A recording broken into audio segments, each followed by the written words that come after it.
गुजरातमधील तुळजाभवानी मंदिर प्रांगणातील मराठा क्रांती स्वराज्य संघटना व्यासपीठाचे गुरुनाथ यशवंतराव यांच्या हस्ते उद्घाटन।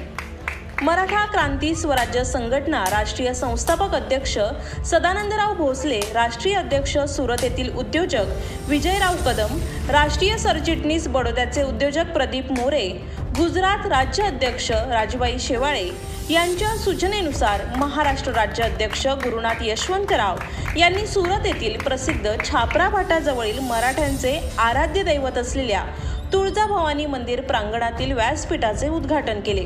यावेळी राष्ट्रीय संस्थापक अध्यक्ष सदानंदराव भोसले, गुजरात राज्य अध्यक्ष व मंदिराचे प्रवर्तक राजबाई शेवाळे, पिंपरी चिंचवड अध्यक्ष मंगेश चव्हाण, पश्चिम महाराष्ट्र उपाध्यक्ष दत्तात्रय गोडसे, ओमकार माळी आदी मान्यवर यांच्यासह कार्यकर्ते उपस्थित होते। यावेळी सर्व पदाधिकारी यांनी आई तुळजाभवानी देवीची मनोभावे पूजा करून आशीर्वाद घेतले। शरद शिंदे, आदिराज मीडिया।